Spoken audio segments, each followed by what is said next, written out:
Silakan dipanggil untuk ahli berikutnya, Muhammad Kudori.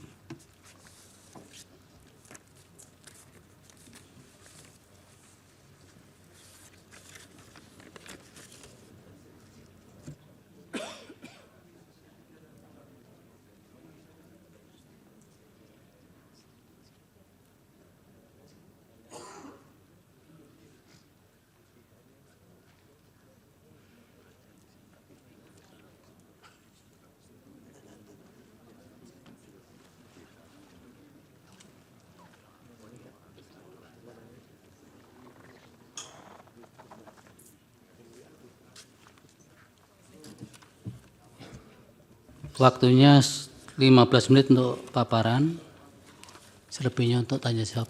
Silakan. Baik, bismillahirrahmanirrahim. Yang mulia Ketua Mahkamah Konstitusi, Wakil Ketua Mahkamah Konstitusi, dan para Hakim MK, yang terhormat rekan-rekan dari tim hukum 01, 02, dan 03, KPU, Bawaslu, dan semua hadirin, Assalamualaikum warahmatullahi wabarakatuh. Saya adalah saksi ahli terakhir. Saya sebetulnya mendesain agar Bang Yusril menunjuk saya jadi saksi nomor 1. Apalah daya saya gagal, saya jadi saksi terakhir. Dari pagi sudah di sini sampai sore malam ini baru ada di sini. Hikmahnya adalah dalam Pilpres 2024 ini, kalau ada tuduhan dari orang tertentu bahwa saya mendesain hasil suara Pilpres, maka rasanya sih itu nggak mungkin. Karena saya mendesain Bang Yusril satu orang aja nggak bisa. Apalagi 164 juta masyarakat di seluruh Indonesia, 164 juta pemilih. Nah, yang jelas stempel apapun yang diberikan kepada saya, pada hari ini saya dikontak oleh Bang Yusril beberapa hari yang lalu, saya diminta untuk menjawab pertanyaan efek bansos dalam Pilpres Indonesia 2024, dan saya berusaha untuk menjawab dengan sebaik-baiknya dengan pengalaman dan teori-teori yang saya pernah alami dalam masa saya kuliah. Cara uji efek bansos dalam perilaku memilih di Pilpres Indonesia 2024, kalau menurut saya ada dua macam, yaitu non-sistematis dan sistematis. Non-sistematis itu adalah perasaan, dugaan.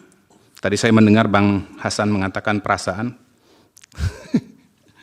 yang tidak didasarkan pada riset ilmiah. Contohnya adalah si A merasa ada pengaruh pemberian bansos terhadap perilaku memilih. Mungkin si A itu bisa diganti dengan Sira Prayuna.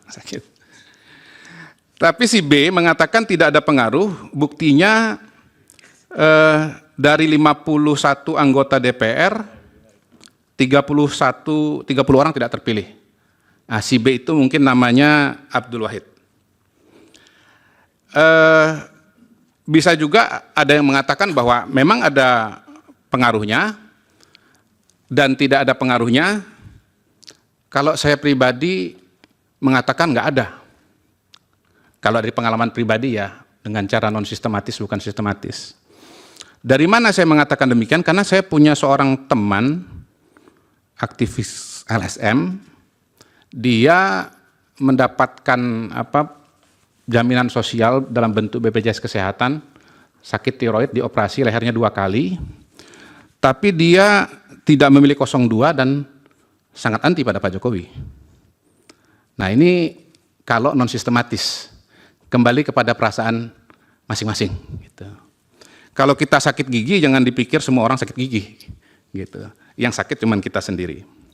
Karena itu dalam konteks ini sebetulnya yang mulia, sebetulnya hanya ada satu cara untuk menguji efek bansos dalam Pilpres 2024 di Indonesia, yaitu dengan cara melakukan riset khusus untuk Pilpres Indonesia 2024. Saya garis bawahi Pilpres Indonesia 2024. Kalau pilkada boleh nggak? Nggak boleh. Karena yang sedang kita sidang ini adalah Pilpres. Boleh nggak kalau di Meksiko? Boleh nggak kalau di Jerman? Nggak boleh. Karena Pilpresnya Indonesia. Boleh nggak Pilpres tahun 2019? Nggak boleh. Karena sidangnya Pilpres 2024. Gitu. Nah, ini agak mundur dikit nih. Riset perilaku pemilih itu satu-satunya cara kita untuk menjawab, Pak. Nah, melihat hubungan antara pemberian bansos dengan perilaku pemilih, tentu harus menggunakan riset ilmiah dan analisa statistik.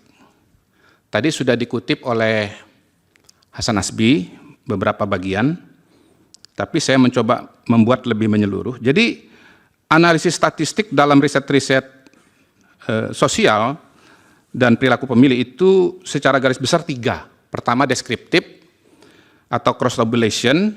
Di sini dia melihat pola, apakah ada pola pilihan yang berbeda antara yang menerima dan tidak menerima bansos.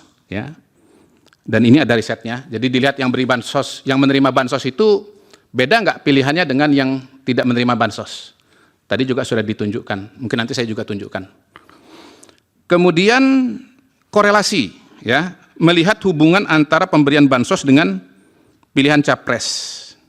Menurut saya untuk Pilpres 2024 di Indonesia ini tidak ada risetnya, Pak. Saya nggak ketemu. Saya berusaha mencari tapi tidak ketemu. Nah, tadi kalau Bang Hasan Nasbi mengibaratkan atau menganalogikan korelasi itu dengan perjalanan dia dengan Bang Yusril naik kereta, saya mau buat analogi yang lebih mendekati dalam dunia riset. Misalnya ya, meneliti hubungan antara ukuran panjang rambut wanita Indonesia dengan tingginya curah hujan di Indonesia. Itu kalau di riset bisa tuh ketemu korelasinya 0,6, 0,7 itu bisa aja. Tapi bukan berarti panjangnya rambut wanita di Indonesia itu menyebabkan hujan. Itu yang dimaksudkan oleh Hasan Nasbi. Jangan ditanya kenapa saya nggak pakai rambut pria, ya. Saya kira udah jelas itu. Nah, ini nggak bisa menunjukkan sebab akibat. Dia hanya hubungan, ya. Kalau kembali kepada saksi Prof. Hamdi Muluk, di situ dikatakan bahwa ada riset di berbagai negara lalu dibuat rata-ratanya. Menurut saya sebetulnya tinggal kembali aja kepada riset yang tadi disebut oleh Hasan Nasbi bahwa ada riset dari siapa? Namanya ya, dari Dharma dan Martani. Ya. Itu saya kira itu satu-satunya riset. Tapi itu tahun 2022 dan kayaknya itu pilkada. Karena itu nggak bisa dipakai untuk mengacu kepada Pilpres 2024. Nah, sebetulnya yang bisa menjawab pertanyaan pada hari ini hanya riset dengan analisa statistik regresi. Melihat kausalitas apakah pemberian bansos menyebabkan memilih paslon tertentu. Oke, saya slide selanjutnya. Jadi riset yang saya temukan sangat terbatas, ya, tidak semua bisa menjawab yang paling kuat yaitu regresi, hanya cross tabulation. Riset yang pertama exit poll Litbang Kompas tentang penerima bansos. Yang kesimpulannya adalah, ini kesimpulan Kompas sendiri ya, penulisnya ya, bukan dari saya ya. Tidak ada perbedaan proporsi penerima bansos di antara pemilih ketiga calon. Dan perlinsos atau bansos bukan penentu untuk kemenangan kandidat. Yang kedua, survei indikator politik Indonesia tentang jumlah penerima bansos dan pola pilihan paslon. Saya juga kesimpulannya tidak ada variasi pilihan capres antara yang menerima dan tidak menerima bansos. Kemudian yang ketiga, survei Indobarometer bulan Oktober tentang alasan memilih calon. Dari sekian banyak jawaban responden, tidak satu pun ya, atau tidak ada persentase yang signifikan yang menyebut karena menerima bansos. Adanya karena faktor kepribadian, karena tegas, karena merakyat, karena pintar, dan seterusnya. Dan biasanya ini adalah temuan-temuan dari riset-riset voting behavior di berbagai negara, di dalam kajian-kajian akademik. Nomor 4, survei indikator politik Indonesia, sama juga pola jawabannya, cuman saya mau menunjukkan saja bahwa ada survei Indobarometer, bahwa ada survei indikator politik. Kemudian survei indikator politik Indonesia juga menunjukkan bahwa proporsi pemilih berlatar sosial ekonomi menengah ke atas, di mana penerima bansos itu kecil, yang memilih 02-nya atau Prabowo Gibran justru lebih dominan dibandingkan dengan pemilih berlatar belakang ekonomi menengah ke bawah yang notabene banyak menerima bansos atau penerima bansosnya besar, sehingga kesimpulannya adalah kelompok bukan penerima bansos atau kelompok dengan bansos yang kecil justru lebih dominan memilih 02. Ini saya tunjukkan data-datanya. Coba lanjut. Nah, itu kita lihat bahwa, ini dilewatin aja, ini udah dibahas oleh Hasan tadi. Ini yang belum ditampilkan oleh Hasan, di situ kelihatan bahwa baik untuk Anies Muhaimin, Prabowo Gibran maupun Ganjar Mahfud, proporsi yang ditawari dan menerima bansos itu sama, 16-15%, jadi kurang lebih sama. Dan di sebelah kanan itu Bapak Ibu sekalian, itu adalah kutipan tulisan peneliti dari Kompas ya, yang kesimpulannya di bawah itu saya garis bawahi, dalam hal ini berarti bansos tak menjadi faktor pengubah elektabilitas capres dan cawapres. Ini bukan saya yang nulis, ini adalah screenshot dari tulisan peneliti Kompas. Oke, lanjut. Ini data indikator. Terus kita lihat yang terima bansos ya, itu 22%, tidak 77%. Kemudian kita lihat halaman 68, kita lihat di situ. Lanjut.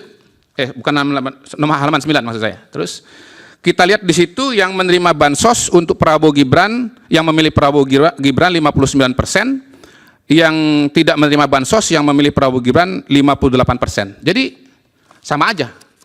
Terima bansos, nggak terima bansos, Pak Sira Prayuna itu tetap milih Prabowo Gibran. Ya. Kemudian lanjut, ini survei yang dilakukan Indobarometer pada bulan Oktober waktu itu. Lanjut, ini pilihannya angkanya masih seperti ini, lalu kemudian breakdown alasannya. Lanjut. Alasan tertinggi orangnya tegas, lalu perhatian dengan rakyat, lalu pintar, lalu berwibawa, amanah, kinerja terbukti, mampu membawa Indonesia lebih baik, berpengalaman, dan seterusnya. Nggak ada terima bansos. Lanjut. Kalau di breakdown, ternyata 100% orang yang memilih presiden karena tegas, itu ke Prabowo 87%, ke Ganjar 6%, ke Anies 5%. Orang yang memilih presiden karena alasan dekat dengan rakyat, yang ke Prabowo 9%, ke Ganjar 78%, ke Anies 11%. Orang yang mau presiden pintar, ke Prabowo 8%, ke Ganjar 20%, ke Anies 71%, dan seterusnya. Jadi kita lihat memang masyarakat itu memilih capres karena dia punya kualitas tertentu. Nah, kenapa calon A menang dibandingkan dengan calon B? Karena yang mau kualifikasi A mungkin proporsinya lebih besar daripada kualifikasi B. Saya ingat tahun 2014 yang menang Pak Jokowi, kenapa? Yang mau presiden merakyat lebih tinggi daripada yang mau presiden tegas. Tahun 2019 pola itu tetap sama, ditambah satu variabel lagi yang tinggi, kerja nyata, dan itu lari kepada Pak Jokowi. Nah, tahun ini kalau survei Indobarometer paling tinggi adalah orangnya tegas. Kemudian lanjut, halaman 15, ini survei indikator, ini elektabilitasnya, ini pasca pemilu. Lanjut.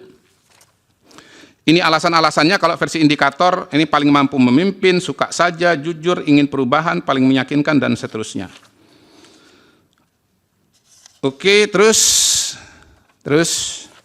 ini saya mau tunjukkan bagaimana penerima bansos kalau menurut survei itu makin tinggi pendidikan makin rendah, di bawah SD 26%, kalau udah kuliah 7% saja. Di bawahnya lagi yang kotak hijau, pendapatan di bawah 1 juta yang pilih Prabowo Gibran 67%, yang di atas 4 juta, ini menerima bansos ya, yang menerima bansos yang di bawah 1 juta 32%, yang di atas 4 juta masih ada juga nih 11%. Lanjut. Tabel yang di atas itu yang pendidikan SD yang memilih Prabowo Gibran 55%, yang kuliah 71%. Yang kotak hijau di bawah, pendapatan di bawah 1 juta, yang milih Prabowo Gibran 49,8%, di atas 4 juta 72%. Jadi justru di kalangan yang paling sedikit menerima bansos, malah pasangan Prabowo Gibran justru lebih kuat. Lalu bukti yang tidak langsung ya, ini karena memang bukan seperti di kampus betul-betul riset, jadi saya pakai juga data-data yang tidak berkaitan langsung dengan survei, tapi ini sudah sering disebut oleh teman-teman sekalian.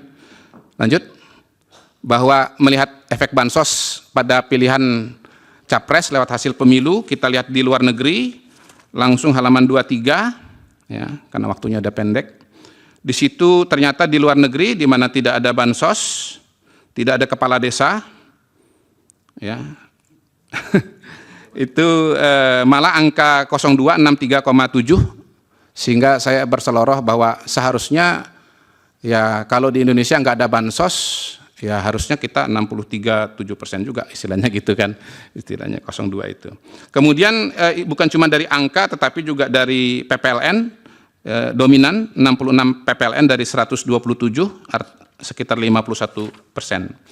Kemudian kita lihat di Sumatera Barat dan Aceh, di mana ada bansos dibagikan, yang menang adalah Anies dan Muhaimin, ya, Prabowo Gibrannya kalah. Dan sebetulnya kalau kita mau lebih cermat, bahkan di provinsi yang dimenangkan oleh Prabowo Gibran, angkanya juga bervariasi. Di Jawa Timur 65, di Jawa Tengah 53, gitu. Jadi harusnya kalau memang bansos itu variabel yang sangat dominan, maka dia menjadi sebuah konstanta di mana kira-kira angka di seluruh provinsi itu harusnya kurang lebih sama. Tapi nyatanya kan sangat bervariasi, artinya ada variabel-variabel yang berpengaruh. Gitu. Terakhir, dengan uraian dan data di atas yang tentu saja sangat terbatas, karena memang sekali lagi idealnya adalah ada riset yang dianalisa dengan regresi dan disusun dengan betul-betul sangat serius. Tetapi kelihatannya bansos ini pengaruhnya, ya kalau kita lihat pola-pola tadi ya, sebetulnya tidak ada. Jadi pertanyaannya, mengapa perlinsos, bansos tidak mempengaruhi pilihan presiden? Ini bukan perasaan ya Bang, ya, ini kan data survei ya Bang Sira ya. Karena rakyat sesungguhnya, saya mau pelan-pelan di sini, karena rakyat sesungguhnya melihat perlinsos berbeda dengan money politics atau serangan pajar. Bansos, perlinsos dari pemerintah dikonstruksi atau dipersepsi oleh masyarakat sebagai hak mereka. Nah, ini saya senang banget tadi mendengar Bang Todung Mulya Lubis mengatakan, ya perlinsos itu harusnya adalah entitlement buat rakyat. Cocok Bang, sama kita Bang. Ya, nggak salah tadi Abang pertama kali menyebut nama saya di awal sidang ini. Kita sama. Sama Bang, khusus entitlement ini sama. Jadi perlu dibuat distingsi yang mulia, hakim sekalian. Perlu dibuat distingsi antara perlinsos dari negara dan money politics atau serangan fajar dari oknum kandidat. Perlinsos adalah program negara untuk melindungi masyarakat yang rentan.